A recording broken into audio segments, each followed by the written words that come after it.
also, as you said, there's so many different types of music, Mm. and how do you know what kind of choice of music you're gonna pick, right? And in my field, research studies at Soundtrack Your Brand, we applied a lot of popular music.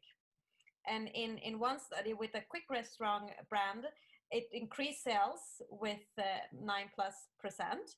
However, in another study, popular music totally changed the brand association that I mentioned before. A super brand luxury bed brand were perceived less luxury by its customer, which is it's devastating because you spend so much to be luxury, and then you play popular music, and then suddenly you're not perceived the same way.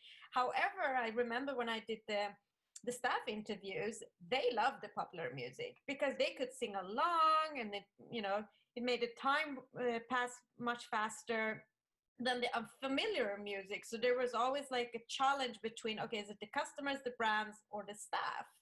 And I know that from your conference that you also were talking about popular versus unfamiliar music. Could you walk us through some of your response connected to what brands can choose when it comes to, should it be popular or unfamiliar? Yeah, sure. So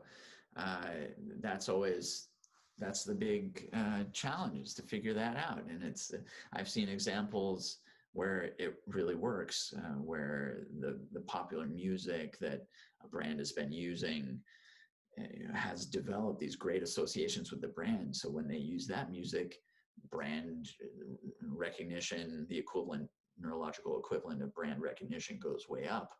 Whereas when they use a new music, you lose out on that. So it's worth investing there. I've seen other examples where the popular music didn't fare better than some unfamiliar music. And then other examples, kind of like what you said, where in this case, it was a high-tech brand that was very cutting edge, and they tried using some very retro music that everyone loves, but it totally cut off the connection between the ad and high-tech and technology. It felt retro. It was, people were thinking of, how things were in decades ago, whereas the brand is about the future and the present. So absolutely, it's a challenging question. I think there are a couple points with regard to popular music. What associations is that music bringing? Are they really aligned with the brand?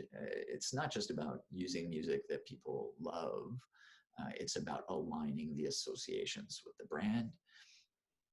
And then, is there a best-in-class alternative that could get you there without having to spend on the license fee?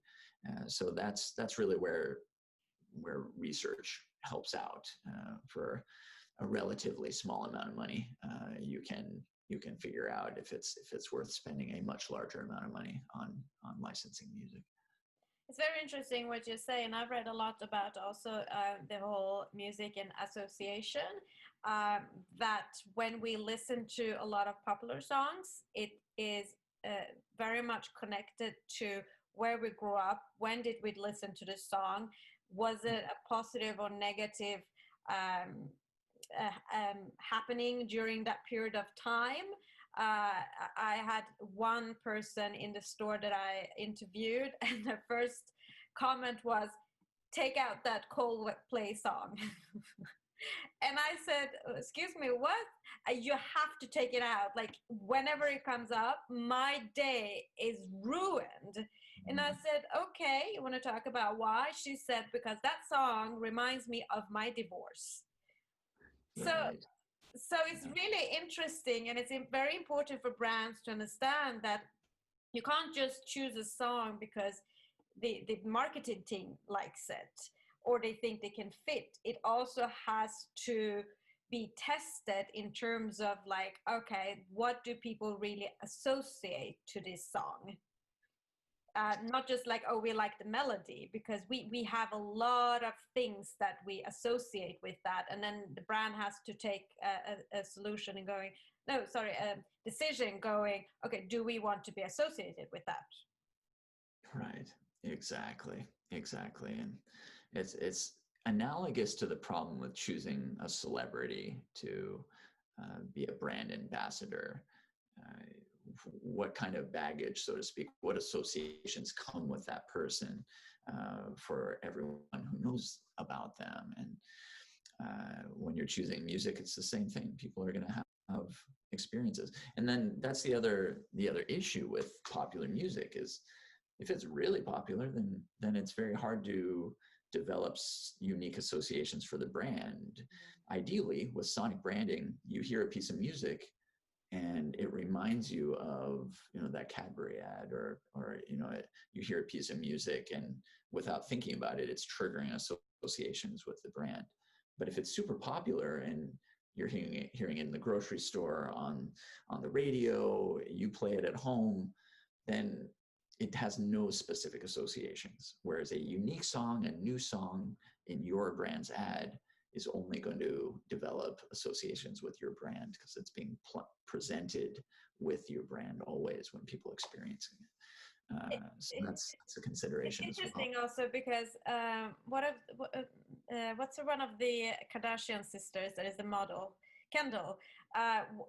For a while, she and some of her friends, they were popping up in every ad as a model, and what it does is like suddenly you don't know what brand it is. It's Burberry one day, Louis Vuitton the next day, which means that it doesn't become something unique. You don't think of her and think about a specific brand. You just say, oh, it's her, and then you don't think about the brand. And that is probably also the challenge in terms of just choosing something that is out there, and then it becomes lost in everything else that people are associating with that particular song, for example. Exactly.